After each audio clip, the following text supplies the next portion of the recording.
നമസ്കാരം. പാകിസ്ഥാൻ ഒരു നാലായി പിളരും. കാരണം ഈ അസീം മുനീർ ഉണ്ടല്ലോ, പാകിസ്ഥാനെ വെട്ടിമുറിച്ചിരിക്കുക, അല്ലെങ്കിൽ വെട്ടിമുറിക്കാൻ പോവുകയാണ്. പാകിസ്ഥാൻ വീണ്ടും വിഭജിക്കപ്പെടുന്നു. പതിറ്റാണ്ടുകൾക്ക് ശേഷം നമ്മൾ വിഭജന ചർച്ചകൾ ഇങ്ങനെ നടക്കുമ്പോൾ അറിയാതെ ചിലപ്പോൾ മറ്റുള്ളവർ അത്ഭുതപ്പെട്ടു പോകാം. പക്ഷെ ഇന്ത്യക്കാർ അത്ഭുതപ്പെടില്ല. കാരണം ഇന്ത്യക്കാർക്ക് അറിയാം, പാകിസ്ഥാൻ ഇന്നല്ലെങ്കിൽ നാളെ നാലായിട്ട് വിഭജിക്കും എന്നുള്ള കാര്യത്തിൽ തർക്കമില്ലാത്തവരാണ് ഇന്ത്യക്കാർ. ഇപ്പോൾ നിലവിലെ 4 പ്രവിശ്യകളെ വിഭജിച്ച് പുതിയവ രൂപീകരിക്കുവാൻ പാകിസ്ഥാൻ സർക്കാർ പദ്ധതിയിടുന്നു. ഈ നീക്കത്തെ ചില സഖ്യകക്ഷികൾ പിന്തുണയ്ക്കുമ്പോൾ സിന്ധ് പ്രവിശ്യയുടെ വിഭജനത്തെ ചൊല്ലി ശക്തമായിട്ടുള്ള രാഷ്ട്രീയ എതിർപ്പുകൾ ഉണ്ട് എന്നുള്ളതിൽ തർക്കമില്ല. വിഭജനം എന്ന വാക്ക്, ആ വാക്ക് കേൾക്കുമ്പോൾ തന്നെ പാകിസ്ഥാന്റെ ഓർമ്മയിൽ ആദ്യം വരുന്നത് 1971 കിഴക്കൻ പ്രവിശ്യയെ, അതായത് ഇന്നത്തെ കിഴക്കൻ പാകിസ്ഥാൻ, ആ സംഭവം നഷ്ടപ്പെട്ടതാണ്. എന്നാൽ ഇന്ന് പാകിസ്ഥാനിൽ ചർച്ചയാകുന്ന വിഭജനം ഭരണപരമായിട്ടുള്ള ആവശ്യങ്ങൾക്ക് വേണ്ടിയുള്ളതാണ് എന്നാണ്. നിലവിലെ പാകിസ്ഥാൻ ഭരണകൂടം ഈ വിഭജന നീക്കം സജീവമായിട്ട് പിന്തുടരുകയാണ്. ചെറിയ പ്രവിശ്യകൾ തീർച്ചയായിട്ടും സൃഷ്ടിക്കപ്പെടുമെന്ന് പാകിസ്ഥാൻ ഫെഡറൽ കമ്മ്യൂണിക്കേഷൻ മന്ത്രിയായിട്ടുള്ള അബ്ദുൽ അലീം ഖാൻ അടക്കം പറയുകയും ചെയ്തു. അപ്പോൾ ഈ നീക്കം ഭരണം മെച്ചപ്പെടുത്തുവാനും സേവനങ്ങൾ കാര്യക്ഷമമാക്കുവാനും സഹായിക്കുമെന്ന് പറയുമ്പോഴും പാകിസ്ഥാനിൽ കൂടുതൽ പ്രവിശ്യകൾ രൂപീകരിക്കുന്നത് ഗുണത്തെക്കാളേറെ ദോഷം ചെയ്യുമെന്ന് തന്നെയാണ് അവിടുത്തെ രാഷ്ട്രീയ വിദഗ്ധരും പലരും മുന്നറിയിപ്പ് നൽകുന്നത് എന്നുള്ളതാണ്.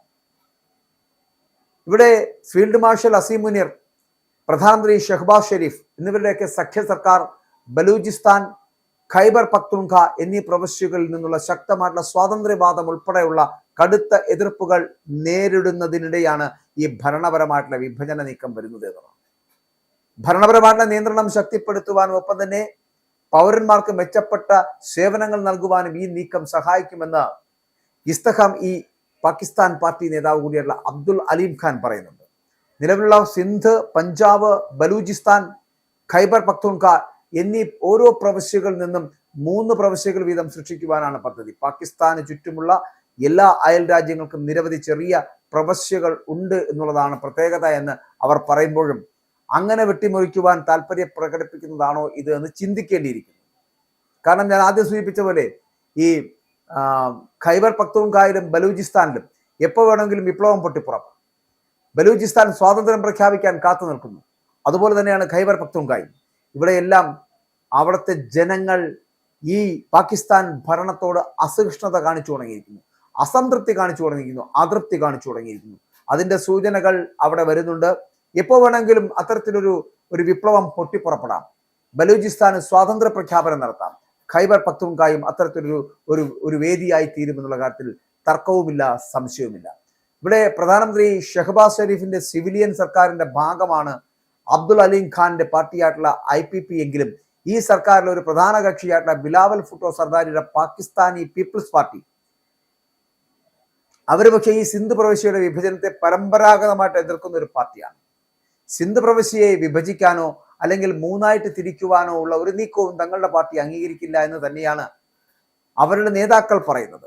എങ്കിലും ഷെരീഫ് സഖ്യകക്ഷികളായിട്ടുള്ള IIP, സിന്ധ് ആസ്ഥാനമായിട്ട് പ്രവർത്തിക്കുന്ന മുത്തഹിദ ഖൗമി മൂവ്മെന്റ് പാകിസ്ഥാൻ എന്നിവയുൾപ്പെടെ നിരവധി പാർട്ടികളും ഇത്തവണ ഈ നിർദ്ദേശത്തെ പിന്തുണയ്ക്കുന്നു എന്നുള്ളതാണ്. പുതിയ പ്രവിശ്യകൾക്കായിട്ട് ഭരണഘടനാ ഭേദഗതിയിലൂടെ ശ്രമിക്കുമെന്ന് അവർ പറയുമ്പോഴും പക്ഷെ കൃത്യമായിട്ടുള്ള ഇടപെടലുകൾ ഉണ്ടോ എന്നുള്ളതിൽ സംശയമുണ്ട്. പാകിസ്ഥാൻ ബ്യൂറോക്രാറ്റും മുൻ ഉദ്യോഗസ്ഥനുമായിരുന്ന സയ്യിദ് അക്തർ അലി ഷാ ഉൾപ്പെടെയുള്ള വിദഗ്ധർ ഈ നിർദ്ദേശത്തിന് ശ്രദ്ധാപൂർവമായിട്ടുള്ള ഭരണഘടനാപരവും ഒപ്പം തന്നെ ചരിത്രപരവുമായിട്ടുള്ള അവലോകനം ആവശ്യമാണ് എന്നുള്ള മുന്നറിയിപ്പ് വരെ നൽകി കഴിഞ്ഞു. യഥാർത്ഥ പ്രശ്നങ്ങൾ ദുർബലമായ സ്ഥാപനങ്ങളിലും നിയമം നടപ്പിലാക്കുന്നതിലെ അസമത്വത്തിലും മോശം പ്രാദേശിക ഭരണത്തിലുമാണ് എന്ന് നിങ്ങൾ മനസ്സിലാക്കുന്നില്ല. അതിനാണ് നിലകൊള്ളുന്നത്. അപ്പോൾ ഈ ഘടനാപരമായിട്ടുള്ള പ്രശ്നങ്ങൾ പരിഹരിക്കാതെ പുതിയ പ്രവിശ്യകൾ സൃഷ്ടിക്കുന്നത് അസമത്വങ്ങൾ വഷളാക്കാൻ സാധ്യതയുണ്ട് എന്നാണ് അവർ വാദിക്കുന്നത്. അപ്പോൾ പാകിസ്ഥാൻ നേരിടുന്ന പ്രധാന പ്രശ്നം ഈ പ്രവിശ്യകളുടെ എണ്ണമല്ല, മറിച്ച് ഭരണത്തിലെ വിടവുകളാണ്. ദുർബലമായിട്ടുള്ള സ്ഥാപനങ്ങൾ, നിയമനിർവഹണത്തിലെ അസമത്വം, ഉത്തരവാദിത്തമില്ലായ്മ എന്നിവയൊക്കെ സേവനം നൽകുവാനുള്ള ഭരണകൂടത്തിന്റെ ശേഷി എന്ന് പറയപ്പെടുന്നത് ഇല്ലാതാക്കി കഴിഞ്ഞിരിക്കുന്നു. പ്രവിശ്യകൾ വർദ്ധിപ്പിക്കുന്നത് ഈ അടിസ്ഥാനപരമായിട്ടുള്ള ഘടനാപരമായിട്ടുള്ള പ്രശ്നങ്ങൾ പരിഹരിക്കാനല്ല, അല്ലെങ്കിൽ തന്നെ അത്തരത്തിലുള്ള ഈ പ്രശ്നങ്ങൾ പരിഹരിക്കുവാൻ കഴിയുകയുമില്ല. വാസ്തവത്തിൽ നമുക്കറിയാം ഇത് പ്രശ്നങ്ങൾ കൂടുതൽ വഷളാക്കിയേക്കുമെന്ന് തന്നെയാണ് പാകിസ്ഥാൻ ഭരണാധികാരികൾ ഇനിയെങ്കിലും മനസ്സിലാക്കേണ്ടത്. ഇത്തരത്തിലുള്ള നാലായി വെട്ടിമുറിക്കപ്പെടുമ്പോൾ നഷ്ടങ്ങൾ സംഭവിക്കാൻ പോകുന്നു എന്നതാണ്.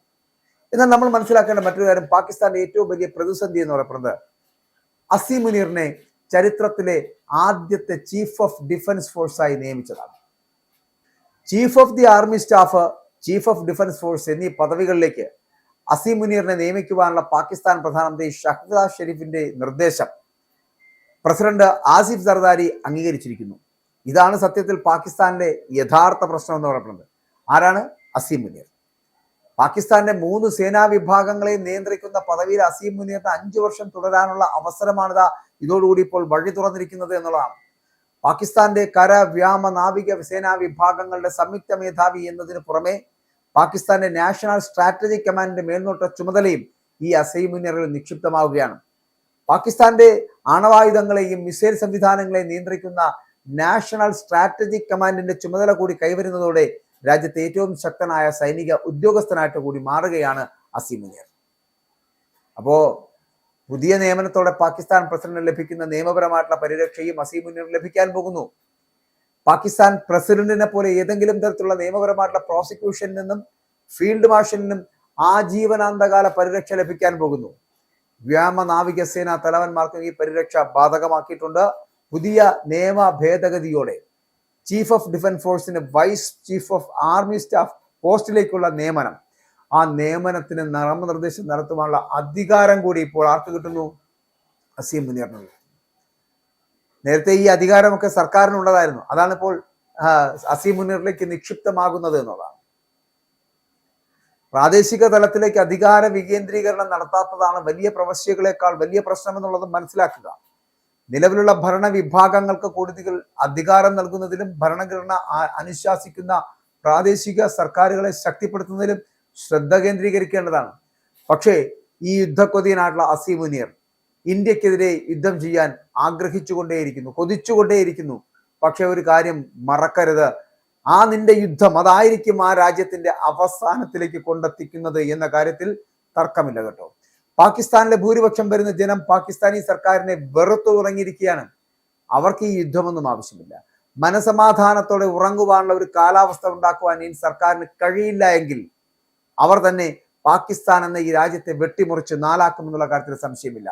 സിന്ധും പഞ്ചാബും ബലൂചിസ്ഥാനും ഖൈബർ പഖ്തൂൺഖായും അടക്കമുള്ള 4 പ്രവിശ്യകളാക്കുവാൻ ഈ ജനങ്ങൾ തന്നെ തയ്യാറാകും. അവരെ ഇങ്ങനെ അവരുടെ ക്ഷമയെ പരിശോധിക്കരുത്, പരീക്ഷിക്കരുത്.